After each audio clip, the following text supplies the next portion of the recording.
How Bill Gates and Steve Jobs changed the world and created trillion-US-dollar companies through HR strategy. The evolution of best management practices in the last 100 years.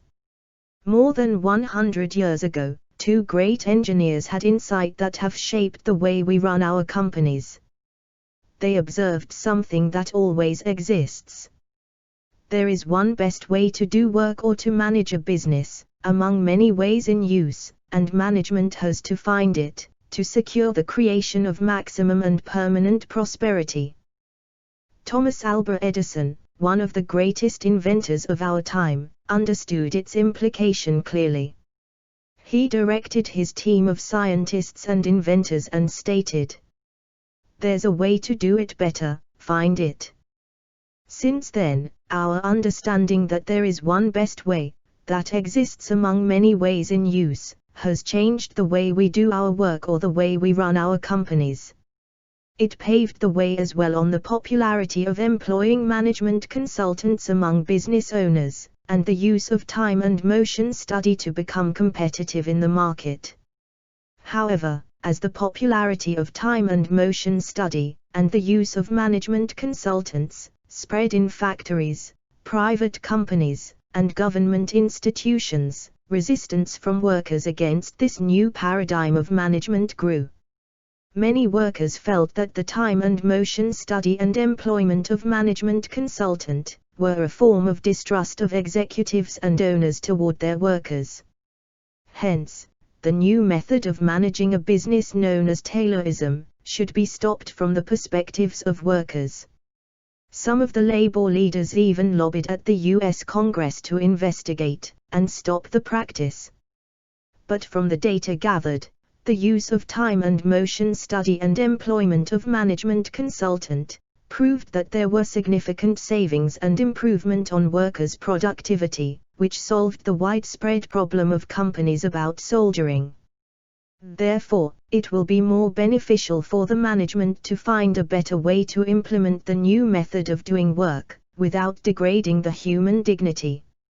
However, this new requirement baffles many professional engineers, who were the front runner of management consultancy in the early 1900s until a woman named Lillian Moller Gilbreth, a psychologist by profession, studied the issue and recommended that the psychological dimension of work should complement the new science of work. Her insight soon created the need of human resource department in business organizations. It also saved the management consulting profession, and changed the way we run our companies in the next 100 years that followed. See the evolution of best management practices in the next slide. Our more than 100 years of search to find the one best way to manage a business, to secure the creation of maximum shareholder value, and sustainable profitability. As the American company's productivity increased, the U.S. economy was catapulted at the top. Great Britain passed the baton of economic power in 1916.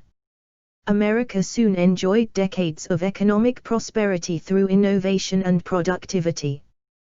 But in the late 1960s towards the start of the new millennium, Japanese companies were becoming so successful in the global marketplace. Americans noticed. They studied the source of Japanese competitiveness and found the existence of a new method to do work, called lean manufacturing. The new method to manage a business catapulted Japan to become the second largest economy in 1968. In the fight to survive against the Japanese competitions, one American leader stood out. He created more than $400 billion of shareholder value at the time many American companies lost the market share to Japanese companies.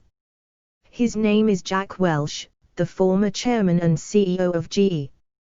Jack Welch defined his strategy as allocation of capital, which is more directional, like moving away from commoditization towards high-value technology, and those businesses that offer economic opportunity that can be classified as low-hanging fruit.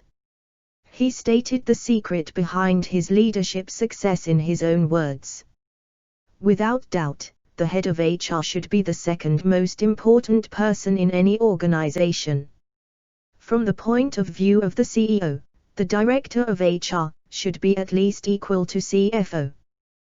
Was Jack Welch right about his view of human resource department? 20 years after he left GE, we may erroneously judge Jack Welch's perspectives given the current trouble of General Electric today. But history showed that he was absolutely right. HR professionals should be sitting next to CEOs. But the argument is proven by other great CEOs, Bill Gates of Microsoft and Steve Jobs of Apple. Let's analyze the history. In the early 1980s, Bill Gates revealed the source of Microsoft's success. He stated that Microsoft is an IQ monopolist. Though it may contradict against the fact provided by Joy's law, if we will study the history, we can find that it was likely the source of Microsoft's success in the case of an emerging technology, because from the history, the GUI revolution comes only from one area, the Xerox PARC, and there were only two CEOs recruited, the handful of employees that invented the GUI there, Bill Gates himself and Steve Jobs. To understand the state of the software, let's travel back in time farther.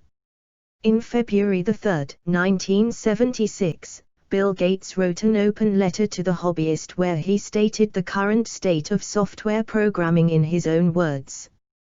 To me, the most critical thing in the hobby market right now is the lack of good software courses, books and software itself.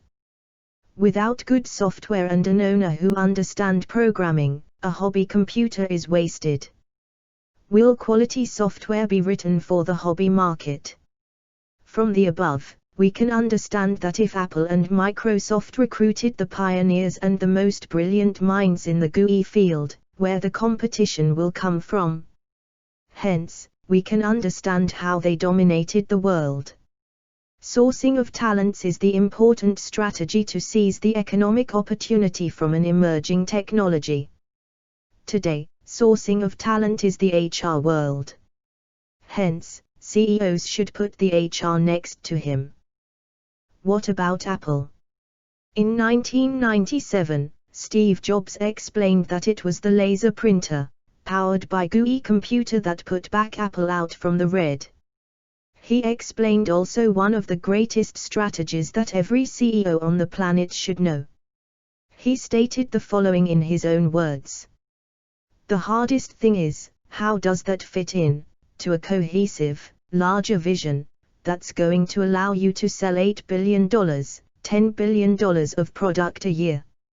And one of the things I've always found is that you've got to start with the customer experience and work backwards to the technology. You can't start with the technology and try to figure out where you're going to try to sell it. And we know in 2007 what Steve Jobs meant exactly about the customer's experience as strategy, when he released the first iPhone. It was the elimination of physical keyboard and use of GUI that has changed the way we interact with smartphone in the next 13 years.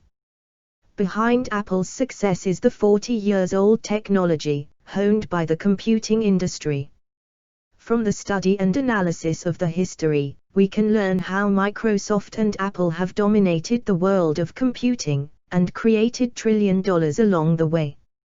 The root can be traced back how they recruited the handful of talents who understand completely the emerging technology that soon shaped our economy and way of life.